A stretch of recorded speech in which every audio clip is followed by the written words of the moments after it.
Hello, thank you for coming to today's debate on corporate social responsibility. Today we are here to hear both sides of a very controversial issue. Each side will present their opinions on a set of various questions regarding social responsibility. Side A, Lindsay, will argue for corporate social responsibility no matter what country they are doing business in.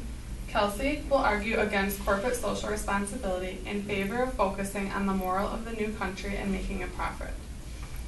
How do you feel about Milton Friedman's status on corporate social responsibility? Well, I would like to start with a story from the great shoe giant Nike. Nike had an individual agent working for their company who decided to move manufacturing to a foreign country, which employed child laborers. Now, Nike saw a major backlash from the American people that ended in boycotts of their products and their brand, because in our country it is not socially acceptable for us to use child laborers, even though it was in theirs. Now, this shows that the American people do not support and do not want American companies to be immoral to our standards, no matter which country they're in. Friedman argued that companies cannot and should not be compassionate because they are not individuals. However, I disagree. A company made of individuals should be directed to make rational and moral decisions regardless of the impact of profits. Kelsey? I would like to argue that a business's function is economic, not social. Friedman understood that a company's only goal is to be profitable, which has no bearing on social issues. Corporate decisions should be made based on economic outcomes. Apple is able to manufacture an iPhone for $8 on top of $191 in material costs. This allows the American people to get their product for around $650 instead of much more. And why should a company worry about corporate social responsibility? Well, a company should focus on its employees, first and foremost. Not only that, but they should always be wary of their image. How would their constituents feel about poor working conditions, long hours, and child labor? Not well, I can tell you that much. Kelsey?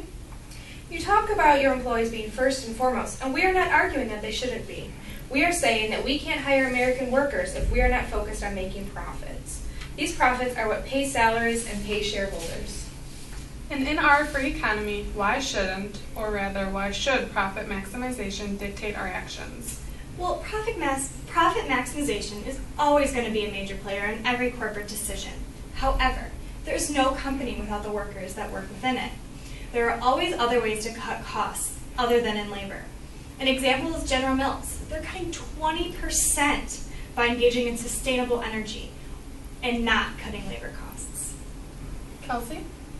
I think a corporation fulfills its obligations to society by fulfilling its obligations to self. The role of the corporation is to make a profit and maximize social welfare through efficiency and job creation.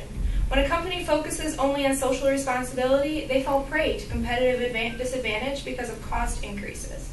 There's no need to pay other countries the same wage as Americans because of their cost of living is much lower. And what is your opinion on the government's involvement in social responsibility? It's not the government's role to be the only monitor of social responsibility. The company should instill values of morality into their employees, and this should not change based on the government which they work under. Kelsey? Companies pay a lot of money to governments to focus on social issues. A corporation's job is to focus on its work, not governmental issues.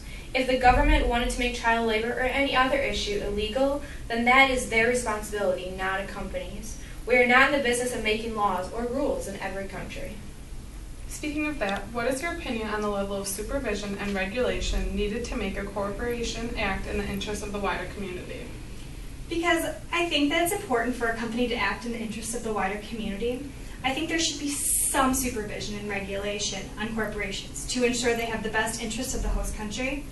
But as a contributing member to the society, it should be in the best interest to make sure that the company also supports them and betters the community rather than encouraging bad practices. Kelsey?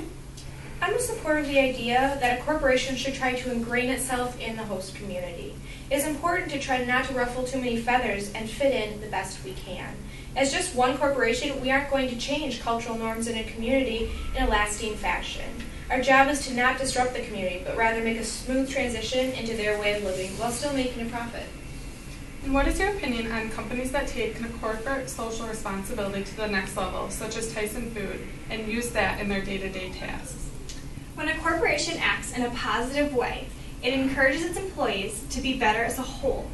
a company that helps its community in a significant way, such as donating to the Hunger Task Force, such as Tyson Foods, is one way that companies should mimic. I don't see how in any way you could construe this as being negative. Having a company that contributes to the community will run a morally clean business as a whole. And Kelsey? I would argue that it's important for a company to argue itself in the community, such as Tyson has done.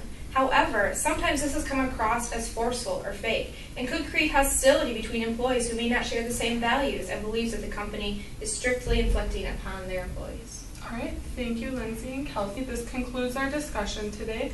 I want to thank you for joining us, and we will now open it up to the floor for discussion.